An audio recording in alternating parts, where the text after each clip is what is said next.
أجرا إلا المودة في القربى صدق الله العظيم সম্মানিত ভাইরা, গত সপ্তাহের আলোচনা এইখানে শেষ হয়েছিল যে বিশ্বনবীর কাছে একদল মৌমাছি এসে কথা বলার জন্য আবদার করেছিলেন। তারপরের থেকেই আমরা আলোচনা পেশ করতে চাচ্ছি আর কি। নবীজিকে ভালোবাসা, একজন ইমানদারের অন্তরে ভালোবাসা পোষণ করা, এটা ইমানের একটি অংশ। নবীজি বলেন, আহিব্বুল্লাহ ওয়া আহিব্বুনি বিহুব্বিল্লাহ ওয়া আহিব্বু আহলা বাইতি বিহুব্বি। আল্লাহ রসুল তার উম্মতদেরকে উদ্দেশ্য করে বলেছেন, তোমরা আল্লাহ তাআলাকে ভালোবাসবে, আল্লাহর ভালোবাসায় তোমরা আমাকে ভালোবাসবে, আর আমার ভালোবাসায় তোমরা আমার আহলে বায়াত পরিবার পরিজনদেরকে তোমরা ভালোবাসবে, সাহাবাই কিরামদেরকে তোমরা ভালোবাসবে। এই ভালোবাসা অন্তরে পোষণ করা, এই ভালোবাসা অন্তরে রাখা হচ্ছে একজন ইমানদারের ইমানের একটি দাবি। আমি নিজেকে মুসলিম হিসাবে পরিচয় দিই, কিন্তু আমার অন্তরের মধ্যে আল্লাহর ভালোবাসা, নবীজির ভালোবাসা, নবীজির পরিবার আহলে বায়াতদের ভালোবাসা, সাহাবাই কিরামদের ভালোবাসা, মহব্বত, দরদ, সম্মান, ইজ্জত যদি আমার মধ্যে না থাকে, তাহলে এটা প্রতীয়মান হবে যে আমার মধ্যে ইমানের লেশমাত্র নেই। যখন একজন ব্যক্তি নিজেকে ইমানদার হিসেবে দাবি করবে, তখনই সেই ইমানদারের উচিত হচ্ছে আল্লাহর ভালোবাসার পাশাপাশি রাসূল সাল্লাল্লাহু আলাইহি ওয়াসাল্লাম ও তার পরিবার এবং সাহাবাই কিরাম আজমাইনদের ভালোবাসা অন্তরে থাকতে হবে। এটা আল্লাহ রাসূল আমাদেরকে বর্ণনা করেছেন। আল্লাহর নবী মক্কার লোকদের দাওয়াত দিচ্ছিলেন, কাফেরদের কাছে দাওয়াত দিচ্ছিলেন। তিনি দাওয়াত প্রসঙ্গে বর্ণনা করতে গিয়ে এই কথাটা বলেছেন আল্লাহর পক্ষ থেকে, যা আল্লাহ নিজে নবীকে জানিয়েছেন, এবং নবীজি ওই সকল মানুষদেরকে এই কথাটা বলেছিলেন, যেটা কোরআনে এইভাবে এসেছে,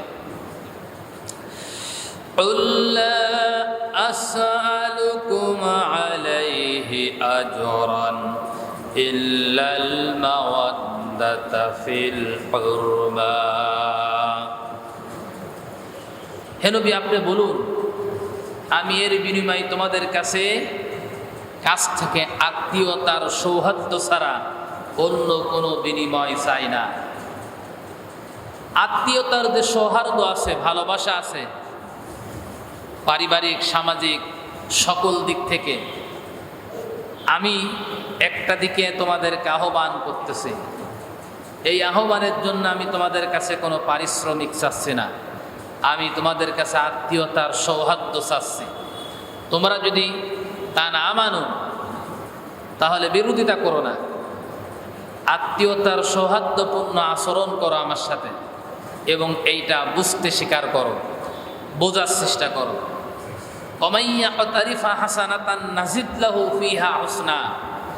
আর যে ব্যক্তি যে উত্তম কাজ করে, আমরা তার জন্য কল্যাণ বাড়িয়ে দেই। আল্লাহর পক্ষ থেকে নবীজি বললেন, যে ব্যক্তি উত্তম কাজ করে, ভালো কাজ করে, তাকে আল্লাহ তাআলা তার কল্যাণ, তার প্রতিদান বৃদ্ধি করে তাকে ফেরত দিয়ে দেন। এজন্য কখনো কোনো সময় যদি কোরআনের কোনো কথাকে নিজের কাছে অন্যরকম মনে হয়, তাহলে সরাসরি বক্তব্য দিতে যাবেন না, বরং প্রথমে ধারণা করবেন এটা আল্লাহর বাণী, আল্লাহর সিদ্ধান্তই সঠিক। বরং আমার যদি কষ্টও হয় তারপরও আমি তার সাথে একত্বতা প্রকাশ করি। আর এই সৌহার্দ্যপূর্ণ আচরণের জন্য আল্লাহ পক্ষ থেকে আপনার উপরে কল্যাণ বৃদ্ধি করবেন। এই আয়াত তার দলিল। রাসূল সাল্লাল্লাহু আলাইহি ওয়াসাল্লাম তার আহাল পরিবার পরিজনদের জন্য যেমন মহব্বত, ভালোবাসা এবং দোয়ার কথা নবীজি আমাদেরকে বর্ণনা করেছেন, অনুরূপভাবে ইমানদার সাহাবাই কিরামদের উদ্দেশ্য করে দোয়া করার জন্য ইমানদারদেরকে আল্লাহ তাআলা একটা দোয়াই শিক্ষা দিয়েছেন। ইমানদারদেরকে একটা দোয়াই শিক্ষা দিয়েছেন। যেমন আল্লাহ রাব্বুল আলামিন বলেন, ইয়াকুলুনা রাব্বানা ইগফির লানা ওয়া লিইখওয়ানিনা আল্লাযীনা সাবাকুনা বিল ঈমান ওয়া লা তাজআল ফি কুলুবিনা গিল্লাল লিল্লাযীনা আমানু রাব্বানা ইন্নাকা রাউফুর রহিম। আল্লাহ পাক রব্বুল আলামিন বলেন, হে আমাদের রব, আমাদেরকে ও আমাদের ভাই যারা ঈমান এনেছে, আমাদের পূর্বে যারা অতিক্রান্ত হয়ে চলে গেছে, যারা গত হয়ে গেছে, আল্লাহ তাআলা আমরা তোমার কাছে সেই ফরিয়াদ করি, তাদেরকে তুমি ক্ষমা করে দাও। একজন ঈমানদার হয়ে ঈমানদারদের জন্য দোয়া করা, পূর্ববর্তী ঈমানদারদের জন্য দোয়া করা, এটা আল্লাহর পক্ষ থেকে সিদ্ধান্ত। ওই ব্যক্তি সবচাইতে বেশি কৃপণ, আহাম্মক, যে শুধু নিজের জন্য দোয়া করে, আল্লাহ এই দাও, অমুক দাও, তমুক দাও ইত্যাদি, এই করো এই করো। যে ব্যক্তি শুধু নিজের জন্য দোয়া করে, সে একটা আহাম্মক ছাড়া কিচ্ছু না। সে তার দোয়াই নিজের জন্য যেমন দোয়া করবে, দোয়া রাখবে। তিনি কুল্লি মুমিনিন ওয়াল মুমিনাত ওয়াল মুসলিমিন ওয়াল মুসলিমাত, আদম আলাইহিস সালাতু ওয়াস সালাম থেকে শুরু করে যত নবী রাসূল সাহাবায়ে কিরাম রিদওয়ানুল্লাহি তাআলা আলাইহি আজমাইন যারা ইন্তিকাল করে কবরবাসী হয়ে গেছেন, মুমিন মুমিনাত, সবার জন্য দোয়া করার জন্য আল্লাহ তাআলা নির্দেশ দিয়েছেন। আল্লাহ রাব্বুল আলামিন বলতেছেন, যারা ঈমান এনেছিল তাদের জন্য আমাদের অন্তরে ঈমানদারদেরকে বলতে বলা হয়েছে, আল্লাহ তাআলা ওয়ালা তাজআল ফি কুলুবিনা গিল্লাল লিল্লাযীনা আমানু, পূর্ববর্তী ঈমানদার যারা গত হয়ে গেছে আর বর্তমান ঈমানদার যারা আছে, তাদের ব্যাপারে আমাদের অন্তরের মধ্যে কোনো সংশয় সন্দেহ রাখবেন না, কোনো বিদ্বেষ রাখবেন না, বরং প্রত্যেকের প্রতি ভালোবাসা আমাদের অন্তরে আপনি তৈরি করে দেন। সাহাবায়ে কিরামদের ব্যাপারে কোনো বিদ্বেষ রাখা, অনেকে আছে এরকম বিদ্বেষ রাখে। যেমন মুআবিয়া রাদিয়াল্লাহু তাআলা আনহু সম্পর্কে সুন্নাতুল জামাত, বেরেলভী জামাত বাংলাদেশে তারা গালি দেয়। কারণ মুআবিয়ার সন্তান হচ্ছে এজিদ হুসাইনকে হত্যা করার সঙ্গে জড়িত। এই বিষয়কে কেন্দ্র করে নিয়ে মুআবিয়া রাদিয়াল্লাহু তাআলা আনহুকে গালি দেয়। অথচ আল্লাহ রাসূল বলেছেন, শোনো, তোমরা আমাকে এবং আমার সাহাবায়ে কিরামদেরকে কখনো গালি দেবে না, কারণ তোমরা জীবনে যত আমল করো, একটা সাহাবার মর্যাদা সবাই মিলে কোনোদিন হতে পারবা না। সারা পৃথিবীর মানুষের আমলনামায় যত আমল আছে, নেকির কাজ আছে, সব আমলনামা এক জায়গায় যদি জড়ো করা হয়, হযরত আবু বকর রাদিয়াল্লাহু তাআলা আনহু নবীজির সঙ্গে যেই রাতে পালিয়ে গিয়েছিলেন, মদিনায় হিজরত করেছিলেন, ওই রাতের যে ইবাদত, ওই ইবাদত যদি আরেক পাল্লায় দেওয়া হয়, তাও আবু বকরের পাল্লার আমল ভারী হয়ে যাবে। জোরে বলেন সুবহানাল্লাহ। এক একজন সাহাবীর মর্যাদা আকাশের তারকার চাইতেও বেশি। আল্লাহ নবী এই জন্য বলেছেন, তোমরা আমার সাহাবায়ে কিরামদেরকে ভালোবাসো, খবরদার তাদেরকে গালি দিও না, ভৎসনা করো না।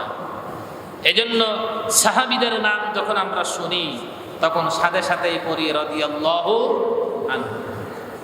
এই দোয়াটা আমরা, এটা দোয়া, এটা আমরা সাথে সাথেই পড়ে থাকি।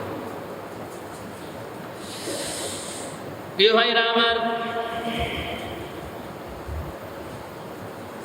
আমরা নবীজির সম্মান নিয়ে আলোচনা করতেছিলাম। মর্যাদা নিয়ে আলোচনা করতেছিলাম। নবীজির সম্মান আর মর্যাদা কত বড় আমি কোরআনে কারিম থেকে কিছু দৃষ্টান্ত উপস্থাপন করি। খুব ভালোভাবে মনোযোগ সহকারে একটু শোনার জন্য চেষ্টা করেন আপনি।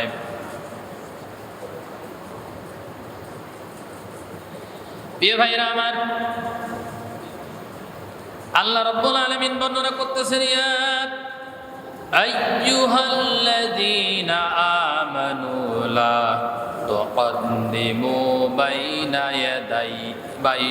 ইয়াদাইল্লাহি ওয়া রাসূলিহি ওয়াত্তাকুল্লাহ ইন্নাল্লাহা সামিউন আলীম।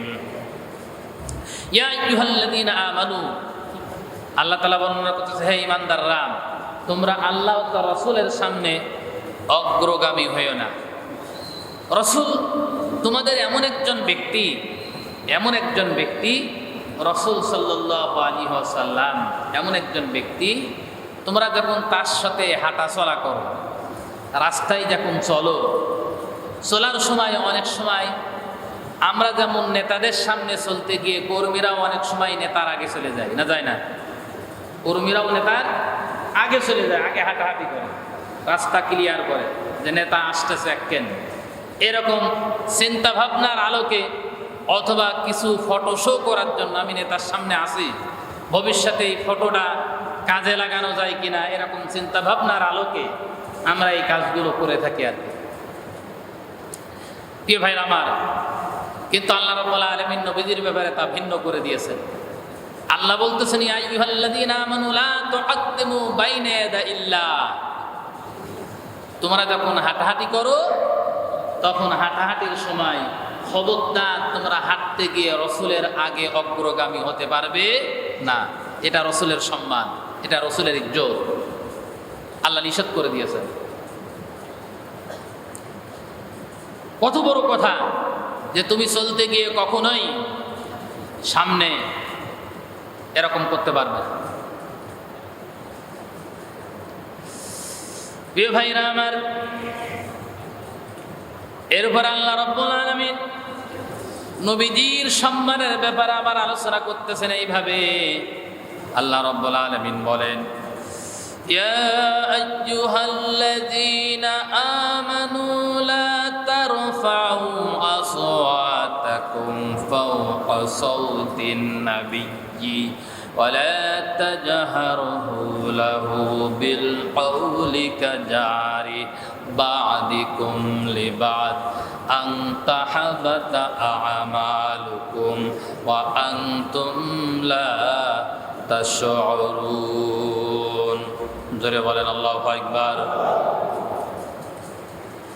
ইয়া আইয়ুহাল্লাযীনা আমানু, হে ঈমানদারেরা, লা তারফাউ আসওয়াতাকুম ফাওকা সাওতিন নাবিয়্যি, তোমরা যখন কথা বলবা নবীজির সামনে,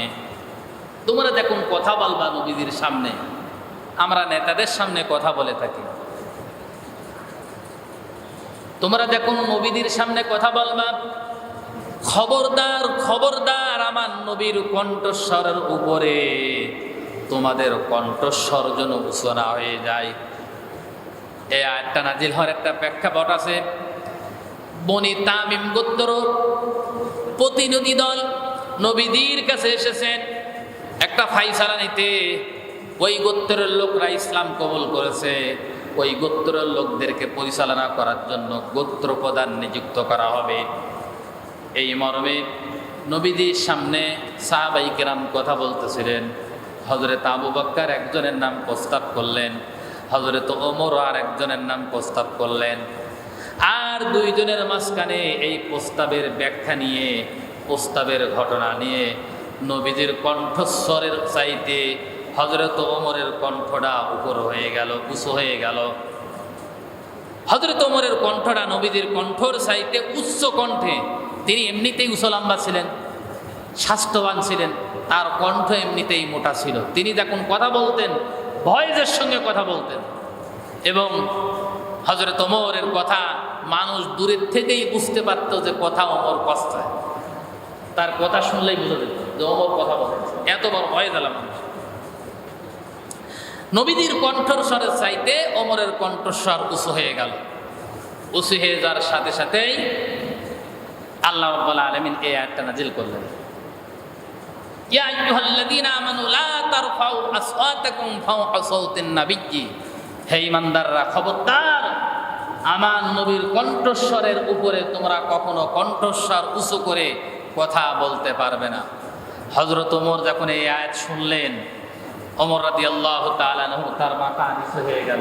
আর কোনদিন নবীজির সামনে জীবিত থাকা অবস্থায়, এমনকি নবীজি মৃত্যুবরণ করার পরেও হযরত ওমর রাদিয়াল্লাহু তাআলা আনহু নবীজির কবরের পাশে যেও কোনোদিন জোরে কথা বলতেন না। সাহাবায়ে কেরামদের এরকম আদব ছিল নবীজির ব্যাপারে। প্রিয় ভাইরা আমার, যারা হজ করতে গিয়েছেন, উমরা যারা করেছেন, নবীজির রওজা মুবারক অবশ্যই তারা জিয়ারত করেছেন। নবীজির রওজা মুবারকে ঢুকতে প্রথমে যে গেট দিয়ে ঢুকতে হয়, বাবু সালাম, এই গেট দিয়ে হাজী সাহেবগণ ঢুকে থাকেন। নবীজির কবরের সামনে স্বর্ণ অক্ষর দিয়ে এই আয়াতটা লেখা আছে। এখন আজ থেকে 1400 বছর আগে এই আয়াতটা নবীজির কবরের উপরে, গিরিলির উপরে এরকম স্বর্ণ অক্ষর দিয়ে সূরাতুল হুজুরাতের 2 নম্বর আয়াত লিখে দেওয়া হয়েছে। হাজার হাজার লক্ষ লক্ষ মানুষ সেখানে জমায়েত হয়, কিন্তু কোনো কেওয়াজ নেই, কোনো গঞ্জাম নেই, জোরে কথা নেই। সবাই নীরবতা পালন করে সেখানে দোয়া করতেছে এই আয়াতের বরকতের কারণে। কারণ নবীজির নবুয়াত হচ্ছে জিন্দা। নবীজির নবুয়াত কি? আরো জোরে বলেন কি? জিন্দা। নবীজির নবুয়াত হচ্ছে জিন্দা। নবীজি ইন্তিকাল করে চলে গেছেন, কিন্তু নবীজির নবুয়াত জিন্দা আছেন, কিয়ামত পর্যন্ত থাকবে, কোনো সমস্যা নেই। এজন্য আরেকজন কোন নবী আসবেন না, আর তার উপর অবতীর্ণ ওহী রিসালতের এই বাণী কিয়ামত পর্যন্ত থাকবে, তা মানা এই মুসলিম উম্মার জন্য আল্লাহ তাআলা ফরজ আইন করে দিয়েছেন। এজন্য সাহাবায়ে কিরাম কখনোই নবীজির কবরের সামনে গিয়ে জোরে জোরে কথা বলতেন না এই আয়াত নাজিল হওয়ার পর। আর জীবিত থাকা অবস্থায় তো বলতেনই না। হযরত ওমর এই আয়াত নাজিল হওয়ার পর আর কোনোদিন নবীজির সামনে তার কণ্ঠস্বর উঁচু করে কোনোদিন কথা বলেন নাই। বলেন সুবহানাল্লাহ। এ তো নবীজির সামনে সাহাবায়ে কিরাম, ফেরেশতারা পর্যন্ত নবীজির সামনে আসতেন মানুষের রূপ ধারণ করে। আবারও বলছি, খুব খেয়াল করেন, অমনোযোগী হওয়ার দরকার নেই। ফেরেশতারা কখনো যদি মানুষের রূপ ধারণ করে নবীজির কাছে আসতো, তাহলে নবীজির কাছে সামনে যে বসতেন, বাবু মিলে কোনোদিন বসতেন না। নামাজের হালতে সাহাবায়ে কিরামদের মতন ফেরেশতারা পর্যন্ত নবীজির সামনে এসে নামাজের হালতে বসতেন, বাবু মিলে বসতেন না। এ ভাইরা আমার, আল্লাহ রাব্বুল আলামিন আয়াতে কারিমার মধ্যে শেষে বর্ণনা করতেছেন, ওয়ালা তাজহারু লাহু বিল কওলি কাজহারি বা'দিকুম লিবা'দিন আন তাহবাতা আ'মালুকুম ওয়া আনতুম লা তাশউরুন। ভালো করে শোনেন, নবীজি কোনো সাধারণ মানুষ নন, সাধারণ কোন আমাদের মতন নেতাও নন। পৃথিবীর কোন মানুষ যদি কোন নেতার সঙ্গে বেয়াদবি করে, ফালতু কথা বলে, বাইরে এসে অভিযোগ করে, সেই অভিযোগটা অভিযোগে থেকে যাবে। নেতার সঙ্গে বেয়াদবি করলে সেই বেয়াদবিটা বেয়াদবি থেকে যাবে। কিন্তু নবীদের সঙ্গে যদি কোনো ব্যক্তি বেয়াদবি করে, কুটু কথা বলে, সেটার বেয়াদবি থাকে না, সেটা কুটু কথা থাকে না, সেটা কুফরিতে শামিল হয়ে যায়। আল্লাহ রাব্বুল আলামিন বলতেছেন, আন তাহবাতা আমালুকুম, আমার নবীর বিরুদ্ধে যদি কেউ কোনো কথা বলে, কণ্ঠস্বরের উপরে যদি কেউ কথা বলে, আমি রব্বুল আলামিন তার জীবনের সমস্ত আমলগুলোকে বরবাদ করে দেই। জোরে বলেন নাউজুবিল্লাহ। এর আগে আমি বলেছিলাম 32টা কারণে মানুষের আমল নষ্ট হয়ে যায়। ওই 32টা কারণের একটা কারণ হচ্ছে কোনো ব্যক্তি যদি নবীজির ব্যাপারে নবীজির কণ্ঠস্বরের উপরে যদি কথা বলে, এটার এখন ডিজিটাল অর্থ করি আমি আপনাদের। নবীজি তো এখন বেঁচে নাই, বেঁচে আছে নাকি? তার কণ্ঠস্বর কিরকম ছিল আমরা দেখি নাই। তাহলে তার কণ্ঠস্বরের উপর আমি কিভাবে কথা বললাম, এই কথা বলার এখন ব্যাখ্যা কি হবে? আধুনিক ব্যাখ্যা। এখন এত সময় তো আমি আপনাদের সামনে বলছি কোরআন হাদিসের যুক্তিপূর্ণ একটি ব্যাখ্যা, এখন আধুনিক ব্যাখ্যা করি, যেহেতু নবীজি এখন আমাদের সামনে জীবিত নাই। নবীজি যেই কথাটা বলেছেন, নবীজি যেই সিদ্ধান্তটা দিয়েছেন, ওই সিদ্ধান্তের উপরে যদি আমি কলম ধরি, নবীজি যেই কথাটা বলেছেন ওই কথার উপরে যদি আরেকটা কথা যদি আমি লাগাই, তাহলে এই কথার অর্থ দাঁড়াবে নবীজির কণ্ঠস্বরের উপরে আমি কথা বললাম। কথা মানে বোঝাতে পারিনি? এটা হচ্ছে বর্তমান সিদ্ধান্ত, বর্তমান কথা। আমার রসুল যেই সিদ্ধান্ত জানিয়েছেন, ওই সিদ্ধান্তের উপরে যদি আমি সিদ্ধান্ত নিই, আমার রসুল যেই সিদ্ধান্ত দিয়েছে ওই সিদ্ধান্তের উপরে যদি আমি ছড়ি ঘুরাই, কলম ঘুরাই, তাহলে এর অর্থ হবে আমি আমার রসুলের উপরে কি কথা বললাম। আর যদি এরকম কি হয়ে থাকে আমার জীবদ্দশায়, আদাল্লাহ আমালাহুম, আমার জীবনের সমস্ত ভালো কাজকে আল্লাহ তাআলা গোপনে বরবাদ করে দেবেন। এবার আপনি সিদ্ধান্ত নেবেন আমার রসুলের সিদ্ধান্তের উপরে সিদ্ধান্ত নেওয়া জায়েজ আছে কিনা, এটা বুঝতে হবে আপনাকে। প্রিয় ভাইরা, এরপর আমার রসুলের ব্যাপার আল্লাহ রাব্বুল আলামিন বর্ণনা করতেছেন, শোনো, ইন্নাল্লাযীনা ইয়াগুদ্দুনা আসওয়াতাহুম ইনদা রাসূলিল্লাহি উলাইকাল্লাযীনা ইমতাহানাল্লাহু কুলুবাহুম লিত্তাকওয়া লাহুম মাগফিরাতু ওয়া আজরুন আযীম। নিশ্চয় যারা আল্লাহ রসুলের নিকট নিজেদের আওয়াজ অবনমিত করেছে, আল্লাহ তাদের অন্তরগুলো তাকওয়ার জন্য বাছাই করে নিয়েছেন। যে ব্যক্তি রসুলের কথা শুনবে, শোনার সাথে সাথেই বলবে এটা আমার রসুলের বাণী, এটা আমার রসুলের কথা, এইটা মনে করো অন্তরে যদি সেটাকে ধারণ করে, ভালোবাসে, আল্লাহ রাব্বুল আলামিন বলেন ওই কলবের জন্য, অন্তরের জন্য আল্লাহ তাআলা হিদায়াত লিখে রেখেছেন। জোরে বলেন সুবহানাল্লাহ। হিদায়াত লিখে রেখেছেন, তার অন্তরটাকে আল্লাহ তাআলা ইসলামের জন্য উন্মুক্ত করে দেবেন, তার অন্তরটাকে আল্লাহ তাআলা পবিত্র করে দেবেন। এই আয়াতটার দলিল। প্রিয় ভাইরা আমার, রসুলের সম্মান কত, মর্যাদা কত, ইজ্জত কত, আমার আল্লাহ রাব্বুল আলামিন নিজেই বর্ণনা করতেছেন। যেটা আমরা যেখানেই দোয়ার অনুষ্ঠানে অংশগ্রহণ করি, ইমাম সাহেব পড়েন, সেই সাথে সাথে আপনারাও নিজেরাও পড়েন, দরুদ শরীফ বলে পড়েন, যেটা আল্লাহ রাব্বুল আলামিন কোরআনুল কারীমের মধ্যে এইভাবে বর্ণনা করতেছেন, ইন্নাল্লাহা ওয়া মালাইকাতাহু ইউসাল্লুনা আলান নাবিয়্যি ইয়া আইয়ুহাল্লাযীনা আমানু সাল্লু আলাইহি ওয়া সাল্লিমু তাসলিমা। জোরে বলেন আল্লাহু আকবার।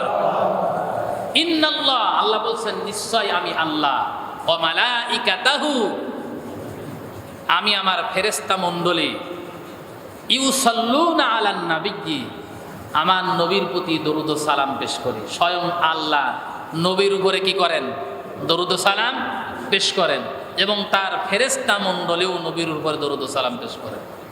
ইয়া আইয়ুহাল্লাযীনা আমানু, ওহে ঈমানদারেরা, তোমরা যারা ঈমান এনেছো, সাল্লু আলাইহি ওয়া সাল্লিমু, তোমরাও আমার নবীর উপরে দরুদ ও সালাম পেশ করো। এজন্য সেই দরুদ ও সালাম পেশ করা আমাদের উপরে বাধ্যতামূলক করে দেওয়া হয়েছে। কোনো ব্যক্তি যদি নবীজির উপরে দরুদ না পড়ে, তাহলে পরে তার ইবাদত আল্লাহর দরবারে কবুল হয় না। আপনি একটা দোয়া করবেন, দোয়ার শুরুতে এবং শেষে নবীজির উপরে দরুদ ও সালাম পেশ করতে হয়। এজন্য নামাজের মধ্যে আমরা যখন নামাজ শেষ করি, দেখবেন আত্তাহিয়াতুর পরে আমরা কি করি? আত্তাহিয়াতুর পরে কি করি? দরুদ পড়ি। আত্তাহিয়াতুর পরে দরুদ পড়ি, তারপরে দোয়া মাসুরা পড়ি। দোয়া মাসুরাটা হচ্ছে দোয়া, আর দরুদটা পড়া আমাদের উপরে বাধ্যতামূলক করে দেওয়া হয়েছে। যদি তা না পড়া হয় তাহলে এই নামাজ আল্লাহর দরবারে কবুল হবে না। তাহলে নবীদের সম্মান কত বড়, যারকে কেন্দ্র করে নিয়ে আপনার ইবাদত আল্লাহর দরবারে কবুল হয় এবং না হওয়ার কি রয়েছে, বিষয় রয়েছে। প্রিয় ভাইরা আমার,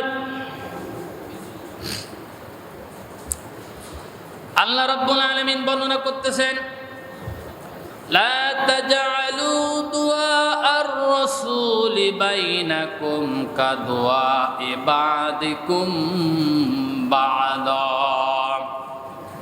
শোনো, তোমরা বন্ধু বন্ধুতে, পাড়া প্রতিবেশীতে একজন লোক আর একজন চলার সাথে তোমরা যেরকম ডাকাডাকি করো, সেরকমভাবে তোমরা কখনো আমার রসুলকে ডাকাডাকি করো না।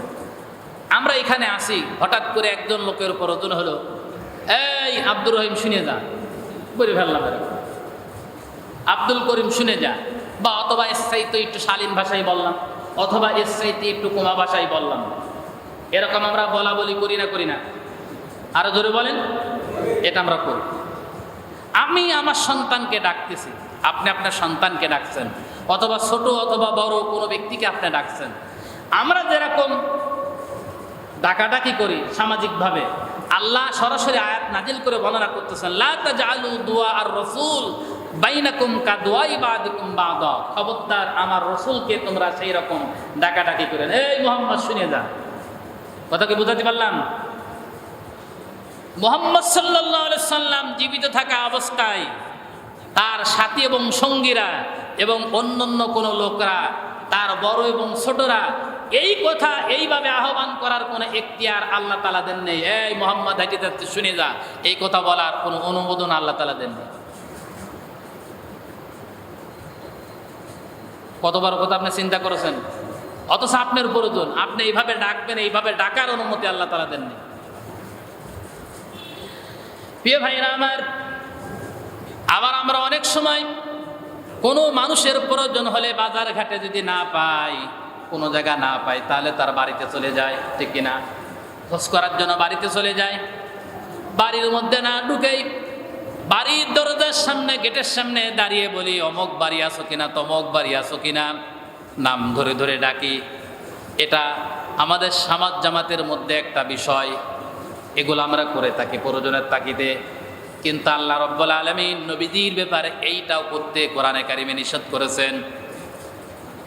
কোন সাহাবীর নবীজির যদি প্রয়োজন হতো, নবীজির হুজরাখানের সামনে গিয়ে দাঁড়িয়ে থাকবে ঘন্টার পর ঘন্টা, কিন্তু নবীজিকে ও মুহাম্মদ বাড়ি আসো কিনা এই কথা বলার কোনো এখতিয়ার কোনো সাহাবীকে দেওয়া হয়নি।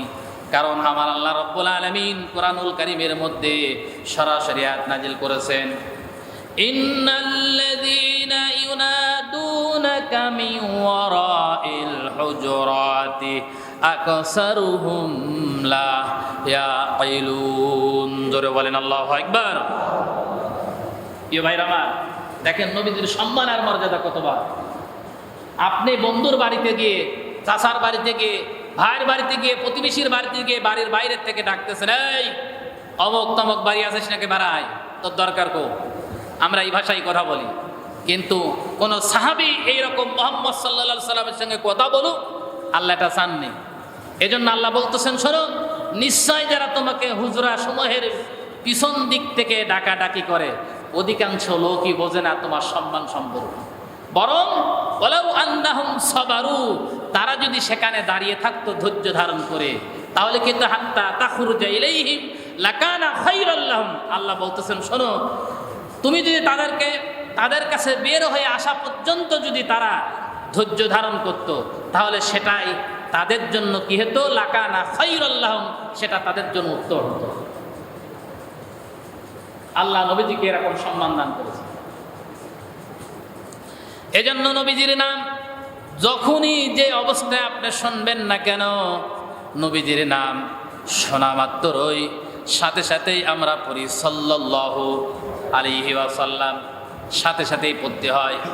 অন্য কোনো ব্যক্তির নাম শোনা মাত্র এরকম কোনো কথা উচ্চারণ কিন্তু করা বাধ্যতামূলক নয়, কিন্তু নবীজির নাম শোনা মাত্রই সাথে সাথেই সাল্লাল্লাহু আলাইহি ওয়াসাল্লাম পড়া আমাদের উপরে ওয়াজিব হয়ে যায়। প্রিয় ভাইরা আমার,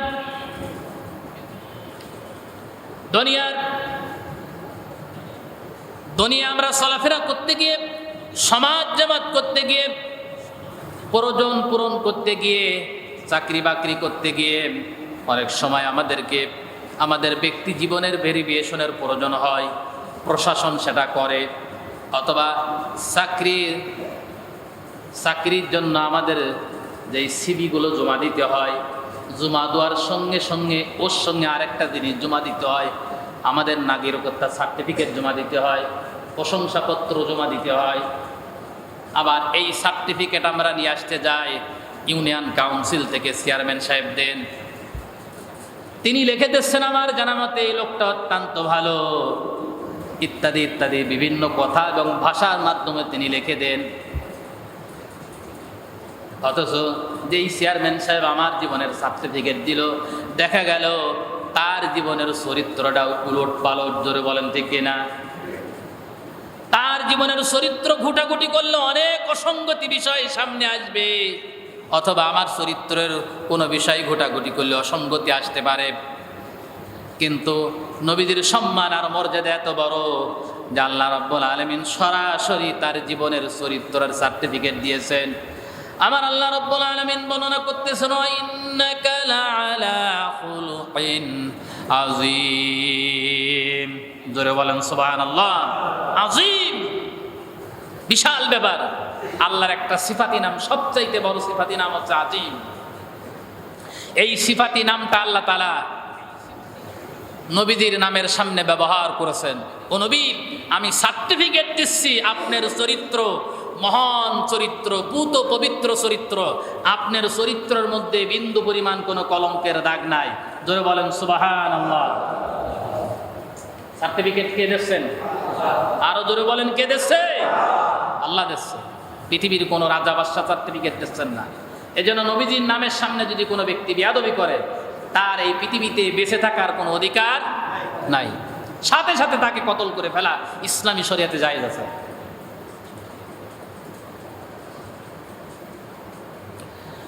কোরআনুল কারীমের মধ্যে নবীদের নামের সামনে আযীম শব্দ আল্লাহ ব্যবহার করেছেন।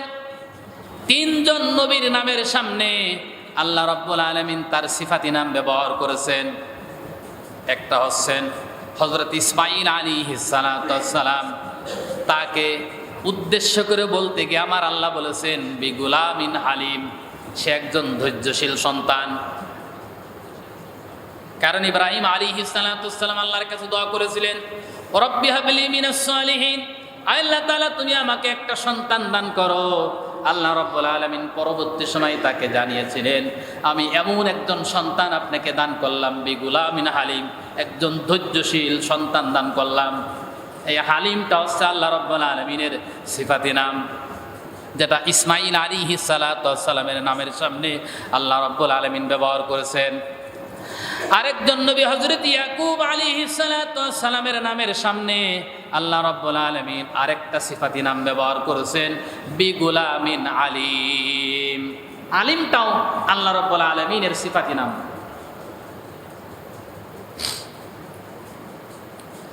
হযরত ইয়াকুব আলাইহিস সালামকে আল্লাহ রাব্বুল আলামিন 30টা বছর পর্যন্ত তার সন্তান থেকে পৃথক করে রেখেছিলেন।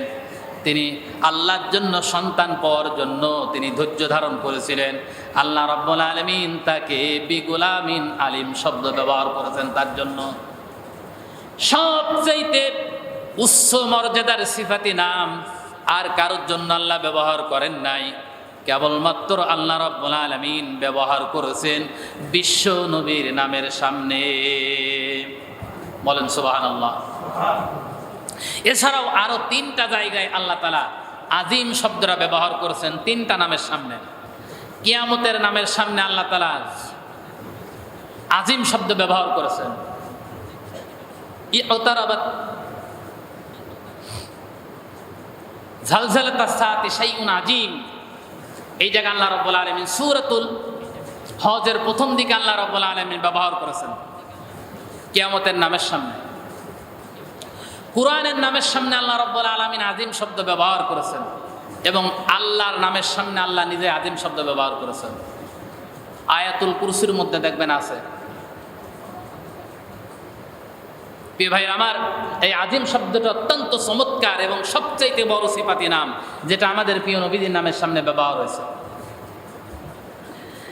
প্রিয় ভাইরা আমার, এবারে বলছে আমার আল্লাহ রাব্বুল আলামিন নবীজির সম্মান আর মর্যাদা এত বড় করেছেন যে আল্লাহ রাব্বুল আলামিন নবীজিকে নবীজির পরিচয় করানোর জন্য আল্লাহ বলতেছেন, কুল ইয়া আইয়ুহান নাসু ইন্নী রাসূলুল্লাহি ইলাইকুম জামিআ। হে রাসূল, আপনি বলুন, হে বিশ্ববাসী, আমি তোমাদের সামনে রাসূল হিসাবে প্রেরিত হয়েছি। হে বিশ্ববাসী, অন্যান্য নবীদেরকে গোত্রভিত্তিক, কওম ভিত্তিক, জাতি ভিত্তিক, এলাকা ভিত্তিক প্রেরণ করেছেন, কিন্তু রসুলকে প্রেরণের পরে আল্লাহ তার রসুলের মুখ দিয়েই বর্ণনা করেছে, হে নবী আপনি বলুন, ইন্নী রাসূলুল্লাহি ইলাইকুম জামিআ। হে পৃথিবীবাসী শোনো, আল্লাহ তাআলা আমাকে সকল মাখলুকের জন্য রসুল করে, নবী করে আল্লাহ তাআলা আমাকে তোমাদের মাঝখানে পাঠিয়েছেন। নবীদের সম্মান এটা। প্রিয় ভাইরা আমার, অন্যান্য নবীদেরকে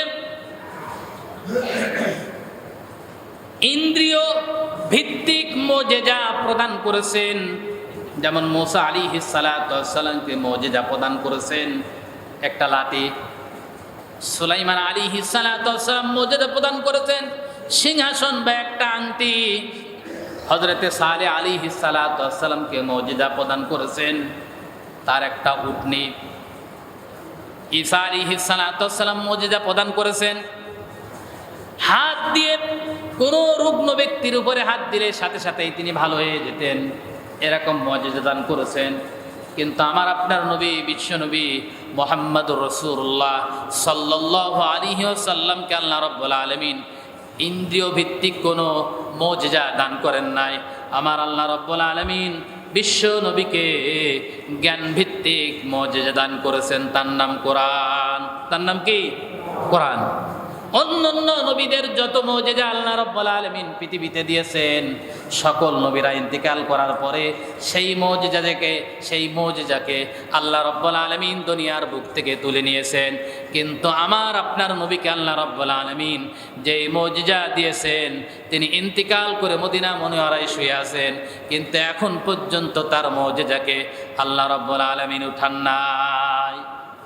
এখনো পর্যন্ত সেই রকমই আছে যেরকম হুবহু নবীজির উপরে নাজিল হয়েছে। বলেন সুবহানাল্লাহ।